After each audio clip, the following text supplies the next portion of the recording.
যে কালো আইন এনেছে ওয়াকফ সংশোধনী আইন, সেই আইনটা আমাদের জন্য অত্যন্ত ক্ষতিকারক এবং সেই আইনটা আমরা কোনোদিনও মানব না। সংখ্যা আছে বলে পার্লামেন্টে জোর করে পাস করা হলো, সংখ্যা আছে বলে রাজ্যসভায় জোর করে পাস করে দেওয়া হলো এবং রাষ্ট্রপতিকে দিয়ে সাইন করিয়ে সঙ্গে সঙ্গে আইনে প্রণয়ন করে দেওয়া হলো।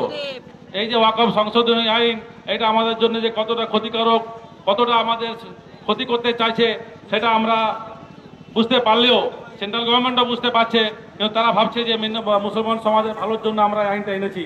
একটা কথা মাথায় রাখতে হবে, এই যে সেন্ট্রাল গভর্নমেন্টের বিজেপি সরকার আজ পর্যন্ত আমাদের মুসলিম ভাইদের জন্য একটা ভালো কাজ করেনি, আমাদের মুসলিম সমাজের জন্য একটা ভালো কাজ করেছে কি? করেনি।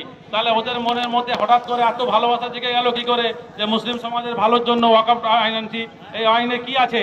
এই আইনে আছে যত আমাদের পুরনো মসজিদ, মাদ্রাসা, কবরস্থানে যে জায়গাগুলো আছে, যেগুলোর হয়তো কাগজ নেই, সেগুলোকে সরকার নিজেদের নামে নথিভুক্ত করবে। সেখানে আমরা আর মসজিদে নামাজ পড়তে পারবো না, সেই কবরস্থানে আমরা কবর দিতে পারবো না, সেই মাদ্রাসায় আমরা কোরআন শরীফে তেলাওয়াত করতে পারবো না। এটা একটা চক্রান্ত, আমাদের মুসলিম সমাজের উপর একটা চক্রান্ত হচ্ছে। আমাদের যে আগামী সমাজ যারা বড় হচ্ছে তাদেরকে দাবিয়ে রাখার জন্য, তাদেরকে গোলাম বানিয়ে রাখার জন্য এই চক্রান্ত করা হচ্ছে। আইন অত্যন্ত ক্ষতিকারক, আমরা এই আইনকে কোনোদিনই মানব না এবং আমরা শেষ পর্যন্ত আইনের বিরুদ্ধে লড়াই করে যাব। সবাই আমার সঙ্গে আছেন তো? সবাই আমাদের সঙ্গে থাকুন।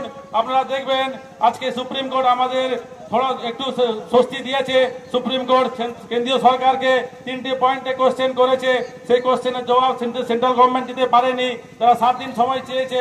আমরা আশা রাখবো আমাদের ভারতবর্ষের সংবিধান এবং ভারতবর্ষের ন্যায় ব্যবস্থার উপর আমাদের সম্পূর্ণ আস্থা আছে। আমরা আশা রাখবো সুপ্রিম কোর্ট আমাদের সঙ্গে বিচার করবে। যে সম্পত্তি আমাদের বাপ দাদারা আমাদের জন্য দান করে গেছে, যে সম্পত্তি 100 বছর ধরে আমরা ভোগ করছি, যেখানে মসজিদ আছে, যেখানে কবরস্থান আছে, যেখানে মাদ্রাসা আছে, সেগুলো আমাদেরই থাকবে। সেই কেন্দ্রীয় সরকার সেটা আমাদের হাত থেকে কাড়িয়ে নিতে পারবে না। আমাদের যেখানে আমাদের নামাজ পড়ার অধিকার আছে, সেখানে আমরা বুক ফুলিয়ে নামাজ পড়তে পারবো। যেখানে আমাদের কবর দেওয়ার অধিকার আছে, সেখানে আমরা বুক ফুলিয়ে কবর দিতে পারবো।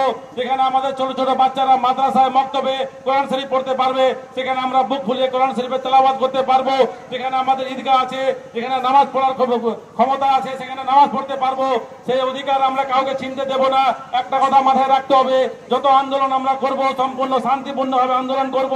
আন্দোলন যত শান্তিপূর্ণ হবে, আন্দোলন যত দীর্ঘস্থায়ী হবে, তত আওয়াজ দিল্লিতে যাবে। আমাদের এই রাজ্য সরকারের সঙ্গে কোনো সমস্যা নেই। রাজ্য সরকার আমাদের সঙ্গে সমস্ত রকম সহযোগিতা করছেন। আমাদের আওয়াজ হচ্ছে দিল্লিতে পৌঁছাতে হবে। একত্রিত ভাবে সবার ডাকে সাড়া দিয়ে একই জায়গায় আমরা একত্রিত আওয়াজ তুলব, বলুন ইনশাআল্লাহ। সেই জন্য আপনাদের সকলের কাছে আবেদন যে আপনারা কেউ কোন রকম ভাবে কোন প্রযোজনা করবেন না।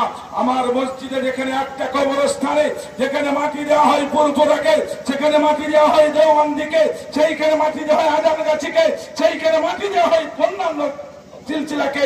তো আমাদের সকলের একই রাস্তা, ওদের আমরা কোন মতভেদ না ছেড়ে আমরা এক প্ল্যাটফর্মে এসে সকলে আওয়াজ তুলে আমরা ওয়াতাসিমু বিহাবলিল্লাহি জামিআন ওয়া লা তাফাররাকুকে মেরে আমরা একভাবে দিল্লির মাসনদ পর্যন্ত রক্ত থাকতে থাকতে হিলাবো, তবুও কালা কানুনকে ভারতবর্ষে চালু হতে দেব না ইনশাআল্লাহ। আল্লাহু আকবার। দিকে দিকে আওয়াজ তোলো, ওয়াকফ আইন বাতিল করো। দিকে দিকে আওয়াজ তোলো, কালা কানুন বাতিল করো। নারায়ে তাকবীর। আমাদের সকলের সম্প্রীতির মধ্যে আঘাত হানলে কেন মোদী সরকার জবাব চাই, জবাব দাও। সম্প্রীতির মধ্যে আঘাত হানলে কেন মোদী সরকার জবাব চাই, জবাব দাও। মুসলিম শিখ ইসাই ভাই ভাই আমরা একই সাথে ভাবতে চাই। নারায়ে তাকবীর। আল্লাহু আকবার। আমাদের